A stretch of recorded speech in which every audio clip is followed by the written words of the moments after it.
Жанайдар Мусин атындағы Көкшетау жоғары қазақ педагогикалық колледжі Балдыкова Гүлден Тұрлыбек қызы. Логопедия мамандығы бойынша ерекше білім беруді қажет ететін балалардың клиникалық ерекшеліктері. Сабағымыздың тақырыбы тұқым қуалаушылық ауруларының жіктелуі. Құрметті студенттер, алдарыңызға суреттер берілген, назар салып қарасаңыздар, бұл суреттердің қандай байланысы бар деп ойлайсыздар? Қандай суреттер бейнеленген? Хромосома, қол көтеріп айта қойып. ДНК. Жады дейді. Гүлназ. Анасы мен қызы. Анасы мен қызын көріп отырмыз дейді. Тағы да диск, сосын лупа көріп отырмыз. Ұқсастық дейді. Жақсы. Енді осы суреттердің жаңағы ұқсастық деп айтып жатырсыздар. ДНК, хромосома, лупа деп айтып жатырсыздар. Диск деп айтып жатырсыздар, сақтау деп айтып жатырсыздар, жады деп айтып жатырсыздар. Осының барлығы не байланыстырады деп ойлайсыздар? Генетика. Генетика дейді, жақсы. Сақтау дейді. Жақсы. Тұқым қуалау деп айтуға болады. Ендеше бүгінгі біздің тақырыбымыз тұқым қуалаушылық ауруларының жіктелуі деп аталынады. Неге жадының суреті тұр? Неліктен дисктің суреті тұр деп ойлайсыздар? Айта қойыңыз. Яғни бұл жерде атадан балаға берілетін белгілер болуы мүмкін, мысалы бойдың ұзын болуы, қысқа болуы, түрдің әртүрлі болуы деген секілді. Жақсы, атадан балаға тұқым қуалаушылық арқылы берілуі мүмкін деп ойлайсыздар. Жақсы. Ендеше студенттер, тұқым қуалау арқылы атадан балаға берілетін қасиеттер, қабілеттер, сонымен қоса аурулар да беріледі екен. Біз бүгінгі сабағымызда тұқым қуалаушылық ауруларының жіктелуін өтетін боламыз. Сабағымыздың мақсаты тұқым қуалайтын аурулардың себептерін анықтайық, тұқым қуалайтын аурулардың жіктелуін сипаттаймыз, хромосомалық мутациялар туралы түсінеміз, гендік аурулардың түрлерімен танысамыз. Мақсаты түсінікті болса, әрі қарай тұқым қуалаушылық аурулар дегеніміз не? Тұқым қуалаушылық аурулар өзі екі түрі болады. Хромосомалық мутациялар және гендік мутациялар. Хромосомалық мутациялар дегеніміз ол гендердің пішіні мен көлемінің өзгеруі. Ал гендік мутациялар дегеніміз ол хромосомалардың санының өзгеруі. Хромосомалық мутациялар сонымен қоса хромосомалардың санының өзгеруіне байланысты болады, хромосомалардың құрамының да өзгеруіне байланысты болады. Ал гендік аурулар содан кейін геномдық мутациялар деп бөлінеді. Хромосомдық мутацияларға бізде делеция, дупликация, транскалация және геномдық мутацияларға аноплоида, полиплоида және гаплоида жатады. Хромосомдық мутациялар мынандай ауруларға әкеліп соқтырады. Яғни делеция дегеніміз ол бөліну, хромосомалардың бөлінуі. Дупликация дегеніміз ол хромосомалардың қайталану салдарынан болады. Яғни хромосомдық ауруларға бізде Даун аурулары, Клейнфельдер аурулары және Шерешевский-Тернер аурулары жатады. Геномдық мутациялар ол аноплоида, полиплоида, гаплоида жаңа айтып өттік. Ол гендік аурулар ол олигофрениялық идиопатиялар. Яғни ол психикалық аурулардан туындайды. Ол бізде сәби кезінен анықталатын аурулар. Яғни бірінші ол сәби кезінен анықталғанда ойнамайды мүлдем балалар. Ойынға бейім болмайды және де ата-анасында танымауы мүмкін. Одан қалды Неман-Пик аурулары, Гоши аурулары жатады. Құрметті студенттер, осы аурулардың барлығы тұқым қуалаушылық аурулары деп аталынады. Және де осы тұқым қуалаушылық ауруларын біз әрі қарай зерттеу үшін сіздермен топқа бөлініп, топтық жұмысты орындайық. Ол үшін барлықтарыңызды ортаға шеңберге шақырамын. Құрметті студенттер, бұл бізде ортада тұрған не деп ойлайсыздар? ДНК макеті. Ендеше біз қазір ДНК макетті топқа бөлу үшін қолданамыз. Яғни бізде ДНК-да жаңа айтып өттік. ДНК арқылы тұқым қуалаушылықпен қабілеттер, қасиеттер, аурулар, талант пен дағдылар белгіленеді. Және де қазір барлығымыз осы ДНК макетінен бір-бір хромосомаларды алып көрейік. Кәнекей бастай қойыңыз. Дайындалып тұрамыз. Келе қойыңыз.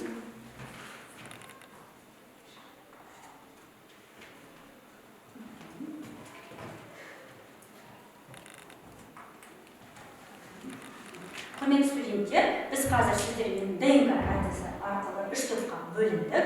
Ол жерде бірінші топ бізде талант пен дағдылар, екінші зияткерлік қабілеттер, үшінші тұлғалық қабілеттер. Топқа бөліндік. Енді бізде бірінші топ тұлғалық қасиеттер, ол сіздер сұрақ қоюшы топ боласыздар. Екінші топ зияткерлік қасиеттер, сіздер жауап беруші топ боласыздар. Үшінші талант пен дағдылар бақылаушы топ болады. Яғни сіздер тақырып бойынша тұқым қуалаушылық аурулар, яғни хромосомалық гендік аурулар бойынша сұрақ қоясыздар. Зияткерлік қабілеттер тобына сіздер сол сұрақтарға жауап бересіздер, ал сіздер бақылаушы топ боласыздар. Егер де қандай да бір тақырыптың кезеңдері қамтылмай қалған жағдайда, немесе толықтыруды қажет ететін жағдайда, сіздер пікір, ой қосатын боласыздар. Жақсы? Ендеше іске сәт сіздер сұрақтар дайындайсыздар, сіздер жауап беруге дайындаласыздар. Сіздер де тақырыпты қарап отырыңыздар, себебі толықтыруларды қажет ететін кезеңдер болады.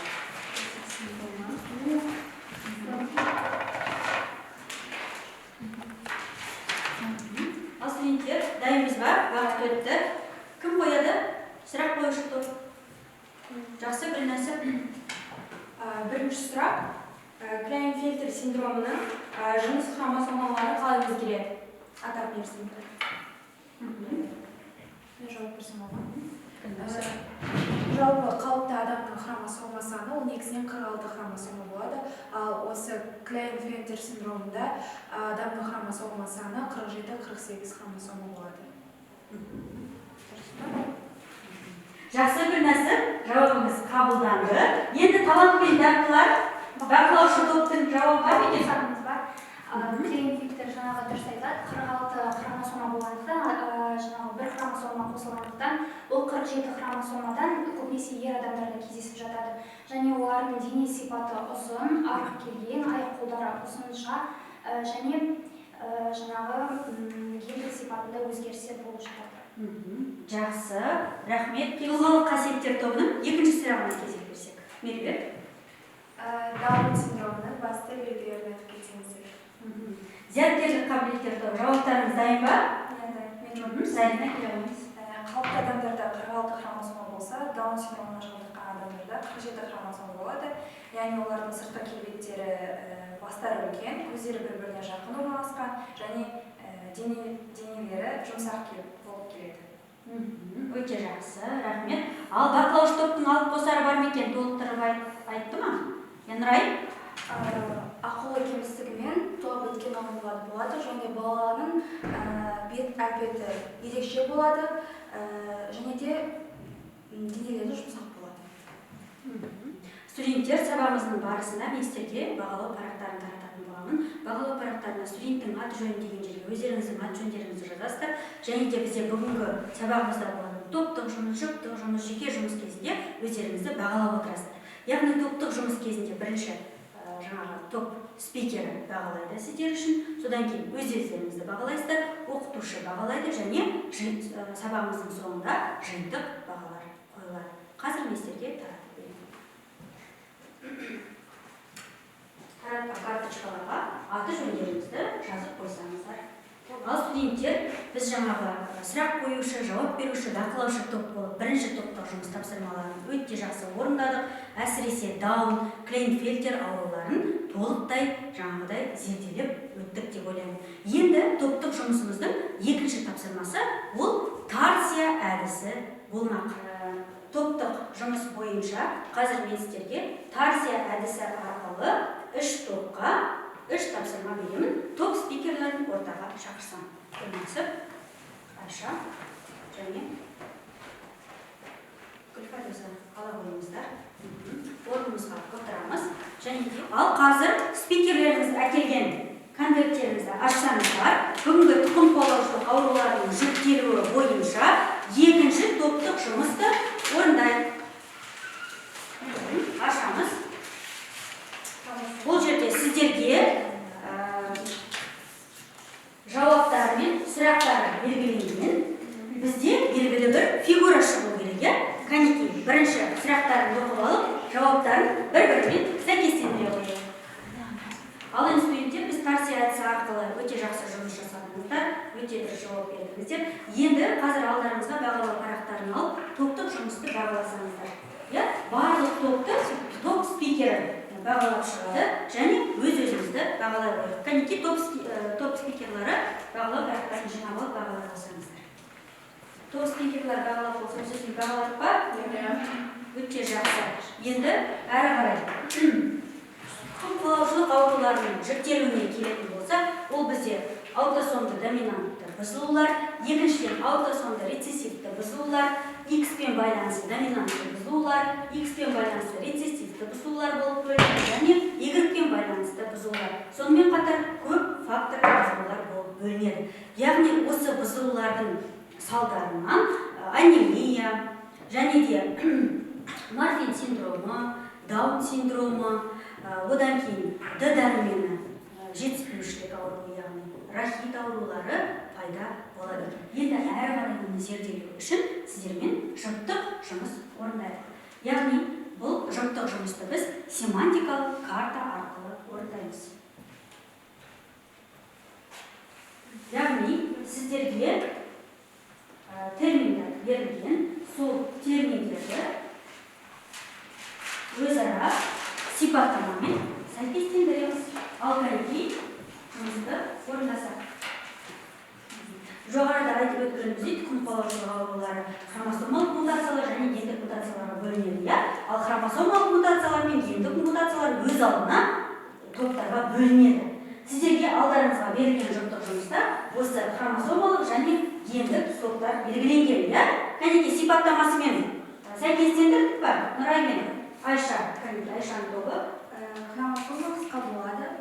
Хромосома бөлігінің жойылуы, түсу алынуы, яғни бұл делеция. Өте жақсы, тамаша. Айша. Екіншісі сипаттамасы хромосома саны бір жиынға, яғни еселеп емес, өзгеретін мутация, ол бізде трансформация болды па? Өте жақсы. Енді, құрметті студенттер, осы хромосомдық аурулардың, гендік аурулардың алдын алуға бола ма жоқ? Қалай көресіздер? Болады. Қалай? Ең алдымен адам өз-өзін күту керек, мысалы, таза жүру керек, тамақтану керек, дұрыс спортпен айналысу керек. Жақсы. Тағы да? салауатты өмір салтын ұстану. Жақсы. Жаңа біз сабақтың барысында айтып өттік, мына біздің генетикалық код деп айтамыз.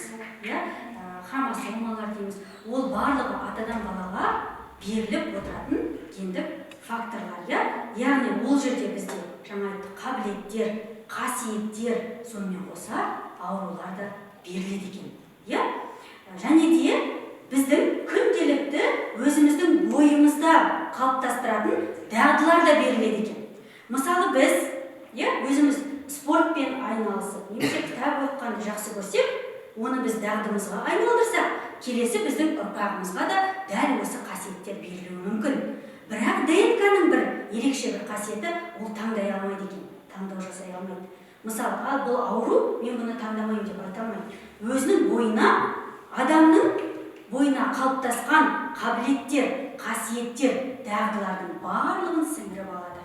Сіңіріп алады да келесі ұрпақтан ұрпаққа тарата береді. Дәл сол сияқты аурулар да солай. Яғни осы хромосомдық гендік аурулардың біз қалай алдын аламыз? Қазір келесі айтып өтсек.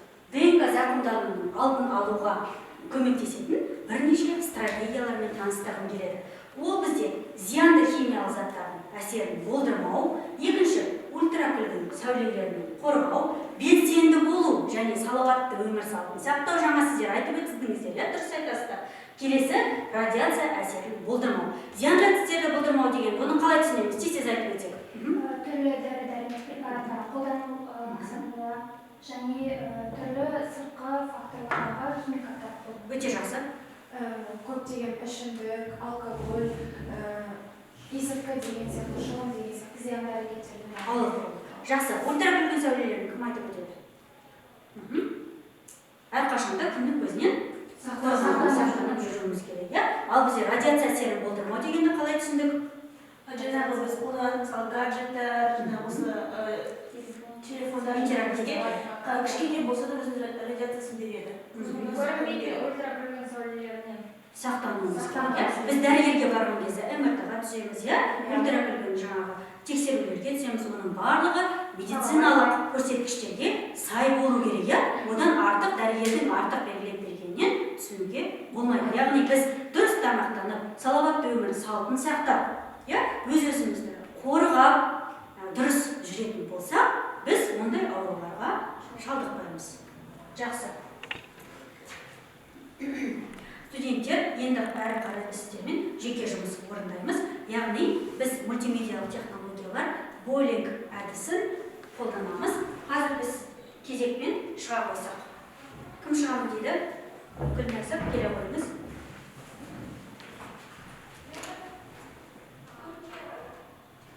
Даун аурудың кезінде хромосомалар жиынтығы қандай арқылы басталады?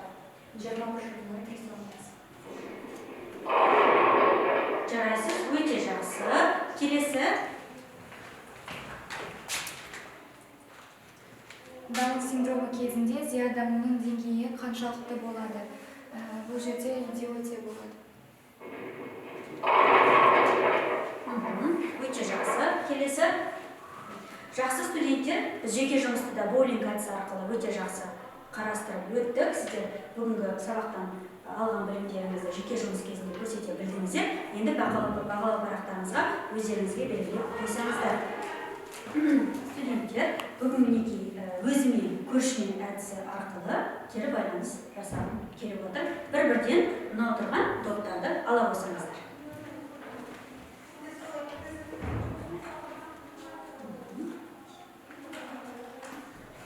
Енді қазір былай жасаймыз.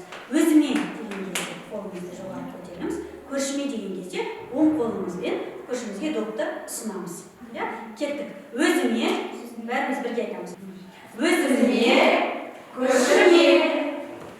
Өзіме, көршіме. Жақсы. Енді алған доптарымызды ашайық. Ішінде не жасырынған екен? Сұрақтар, сөздер жасырынған екен. Кімнен бастаймыз? Мен көршіме жақсы тілек біліп тұр. Мен саған бүгінгі күнге сәттілік тілеймін және әрдайым күндер. Көршімнің бойында тұқымқуалаушылықпен берілген талант бар ма? Менің бойымда ағамнан келген өлең оқу таланты бар. Жақсы, тамаша. Келесі. Мен алсам, көршім қандай дағдыны қалыптастырғысы келеді? Көршім таңертең видео түсіруді дағдарғысы келеді. Жақсы. Келесі. Бүгінгі сабақта біз тұқымқуалаушы ауруларының түрлерін, тұқымқуалаушы ауруларының себептерін, хромосомалық, гендік бұзылыстар, ондағы мутациялар жайында түсіндік, білдік деп ойлаймын. Енді әрі қарай сіздермен кері байланыс ретінде қазір мен сіздерге осындай оқушы қыздың суретін таратып қоямын. Сіздер ол жерге өздеріңіздің яғни құнды 3Q әдісі арқылы бүгінгі сабаққа рефлексия жасап өтсеңдер, ол құнды, қызықты, қиын. Мен сіздерге қазір оқушы бөлмесіндегі стикерлерді таратып беремін. Сіздер өздеріңізге бұл жерге бүгінгі сабақтан алған пікірлеріңізді жазасыздар және смайликтің суретін салуларыңызды сұраймын.